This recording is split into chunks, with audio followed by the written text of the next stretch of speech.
Sample problems for Chem 111 continued. Now we're talking about acid-base titration problems. So let's start with sort of more of a generic one, talking about concentration. So how many sodium ions are present in 325 milliliters of a 0.85 molar sodium sulfate solution? Right?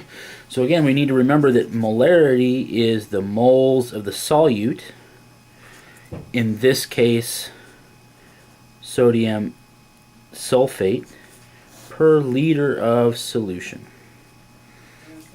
And by using this equation, we can then calculate the moles of solute, and then once we have the moles of solute, we can then calculate the number of moles of sodium that are present, and then the moles. So we're going to go from volume to number of moles through the concentration, from number of moles of compound to number of moles of sodium to actual number of sodium ions, right, using Avogadro's number. So it's a review of all of those processes.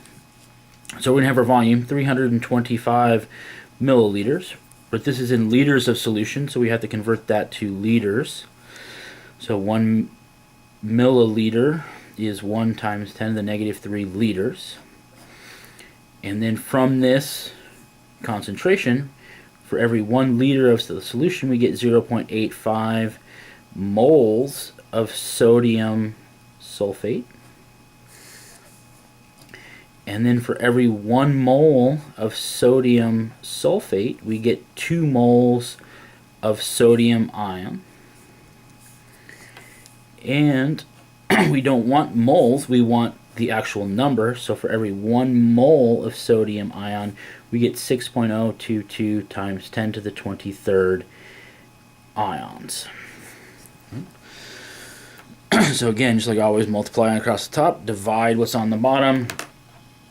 We should end up with 2 significant figures because of this number up here. So we're going to end up with 3.3 times 10 to the 23rd sodium ions.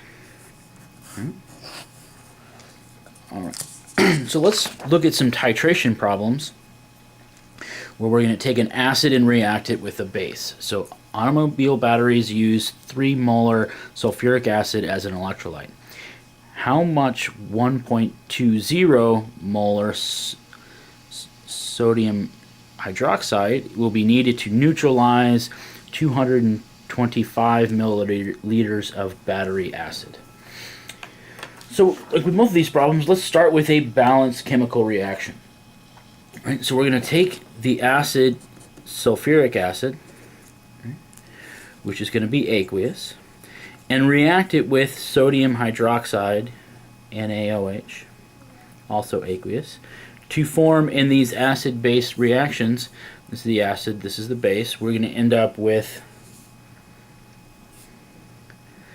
a salt, in this case sodium sulfate.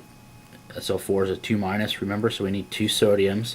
This is the salt, and water. This will be aqueous, this will be a liquid. All right. So now we have the reaction, we just need to balance it. So if we look at sodiums, we have 1 sodium here, 2 sodiums over there, so we need 2. Sulfate, we have 2 hydrogens plus an OH, so we need to put a 2 over there. So now we have the balanced chemical reaction. So for every 1 mole of battery acid that we have, or sulfuric acid, we need to add 2 moles of this sodium hydroxide. But what we have is this volume here. So again, remember, volume times the concentrations will give us the number of moles. So we're going to start with this volume, 225 milliliters. We need to convert to liters. So this is the sodium, or no, this is battery acid, H2SO4. So 1 milliliter is 1 times 10 to the negative 3 liters. And for every 1 liter of that solution of H2SO4, we're going to get 3.0 moles of H2SO4. Right. So now we have moles of sulfuric acid. Just like in the stoichiometry, now we can do a stoichiometric relationship or mole-to-mole ratio of these two. So for every 1 mole of H2SO4 that we have, we need to add 2 moles of sodium hydroxide from the balanced chemical equation. Right? So in that respect, it's very much like all the stoichiometry we've done already. Right? But we want to know a volume, how much, so we're going to have to then say, well, this sodium hydroxide that we add is going to be this. So we get 1.20 moles of sodium hydroxide for every 1 liter of this sodium hydroxide solution. Right? And it doesn't say what unit we want this in, so we can stop with the first unit of volume that's appropriate, which would be this liter. So then we can say, okay, multiply across the top, divide by what's on the bottom, and we get 1.125 liters of sodium hydroxide. Again, as always, we have to look for significant figures. So we have 2 up here, 3 and 3. So our final answer should have 2 significant figures. So we need to round this to 1.1 liters of sodium hydroxide. Let's look at another one of these titration problems. We're going to have 0.00100 mole sample of calcium hydroxide requires 25 milliliters of aqueous HCl for neutralization according to the reaction below. What is the concentration of this HCl solution? All right, so we already have the balanced chemical equation. We should probably check to make sure. And yes, in fact, it is balanced. So we know from this balanced reaction, for every 1 mole of this that's present, we need to react 2 moles of this. Right? If we have a volume, then the number of moles divided by a volume in liters will give us a molarity.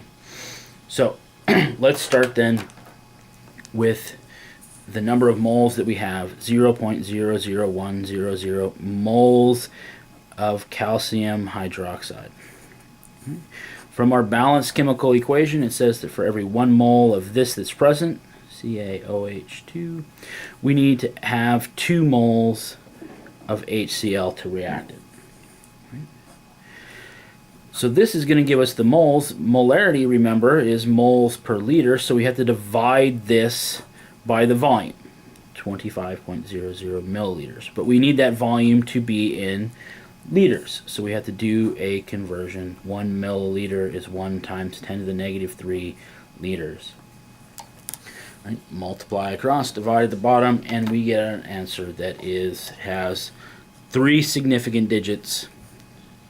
So 0.0800 molar HCl.